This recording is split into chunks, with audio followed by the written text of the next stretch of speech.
So hey there guys, how are you all doing? Today is going to be Profit Session Episode 9, which is going to be some African informs investing. But just before I go into that, a couple of days ago I put out a video of my Norwegian Mark squad review, which I'm going to call my new series All-in-One Squad, some cool hybrid squads and stuff like that. But I didn't get too many views. I don't know if it's because I started uploading really late at night so you could finish in the afternoon and then the sub box broke or something like that. Or maybe just guys just didn't want to see the video. But just let me know on that just so I can have some feedback on that. But today I'll be showing you some trades involving the African informs which were out only on the happy hours last Monday. So they were only out on both the happy hours. There were 2 happy hours, and definitely when that happens, there's definitely a big room for profits. But what happened was I had to leave during the first happy hour, and I thought I would get back in time for the second happy hour so I could buy them there. But I actually only managed to get back a little bit later, so I had to buy all of these late at night. So a lot of these players you'll see me buying, you could definitely pick them up a lot cheaper. And also I didn't pick up any silvers because once I got back they were already pretty high priced. But there was definitely a lot of room to make profit on this. And also I waited a bit too much, I didn't pay too much attention. But after they started rising a lot, they dropped a little bit in the end, so I could have sold them for a little bit more. I'll show you in the end like a quick price prediction on how I think these African informs went about the price variating.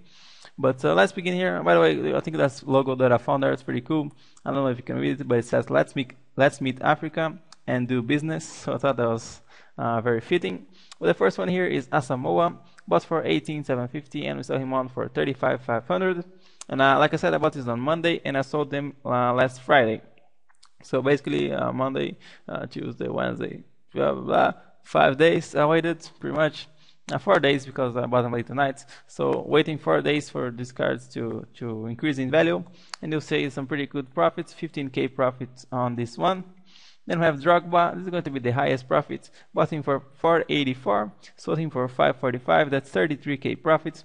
I saw him going for about almost 700k I think at one point. So I definitely could have sold him for a lot more profits. I just didn't pay much attention there. But then we have Gervinho. Bought for 170, sold for 209. Have Keita, bought for 41, sold for 67,500. I think percentage wise that was really good. I mean, almost doubled the amount. No, not doubled, but still increased a lot in value. And then we have Mensah. I think you could have picked him up for around 15k if you were during the happy hours and stuff like that.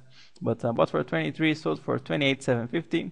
I have Pansel right back. He's the only gold African right back, I believe, because I did try to make I was searching around to make hybrids, but I think now he's the only gold African right back, so he might be quite rare and stuff like that. But bought him for 17, sold for 29,250. That is 10k profit, pretty good. And that is it. There was only 6 trades. I could have definitely bought a few more of the same, also some silvers like I said, and I could have managed better the time I bought and sold these players, but still spent 750k, sold 915, and in 6 trades 114k profits. I think that's pretty good just for buying players and waiting 4 days for them to value. And then you got 100k from that. I think that's very easy coins, and you definitely, if there is another happy hour with some informs on them on the only for the happy hour, definitely watch out for that because it will be a really good profit making opportunity. So now let me show you the little price prediction thing that I told you. Okay, so this is just going to be how I thought these prices went about dropping and increasing and stuff like that. So let's get this drawing thing here. That's pretty cool. I found these arrows here. Oh, that's pretty cool. So oh, that's a very bad arrow. But and then go P. So this is going to be time. This is going to be money. So during the first happy hour, the players come out. Then they usually will drop throughout the first happy hour. So this is the end of happy hour number 1. And then either they will stay about the same, and then happy hour number 2 will begin and they will drop in price. But I think what happened during this last Monday was after the happy hour number 1, the prices started to increase a bit because people maybe started price fixing. A lot of people were looking to buy these players, so the prices went up. Then during happy hour number 2, and here's the end of happy hour number 2. Happy hour number 2. So during happy hour number 2, the prices dropped again, and probably let me redo this right here. Sorry. It probably drops to at the end. This price here was probably higher than this. I can't say that it will always be like this, but I think in this case it was. But So after this, a lot of people, let's put that here, there's going to be supply, this is going to be demand. So after the end of happy hour number 2, which these players are out of packs, the supply is going to keep decreasing because the people that bought them are going to keep them in their teams or whatever. So there's going to be less and less on the markets. The demand is going to be pretty high, it's going to pretty much go up because these players are fresh, people want to try them out, people want to invest them, just like I did. So that will push their prices up like this. Let's change the color here. So blue arrow. So that will push the prices up like this. So they will keep going up for a while.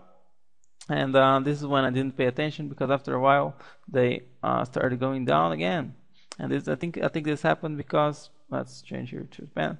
What happens is after a while people bought them and they try them out and they want to move on to something else. So the supply of them, they want to start selling them again. So the supply starts going up again. And the demand, people, like I said, they start moving on to other things. They start looking at other players and they want to sell them on. They want to make their profit if they invested them on him here. So if the supply increases, the demand decreases, the prices start dropping again. So that's pretty much it. And then eventually they'll sort of find their balance and stay stable for a while maybe. So it may be higher than this. I think it's a bit higher than what it was, as you can see for the price that I sold them. They seem to have settled the price around now, but of course they could change by various factors and stuff like that. But anyway, it's just my little price prediction of how I think this went down, just my opinion. But anyway, I hope you enjoyed this video. If you did, a like is very much appreciated. But as always, thank you very much for watching. I will see you next time, and bye bye.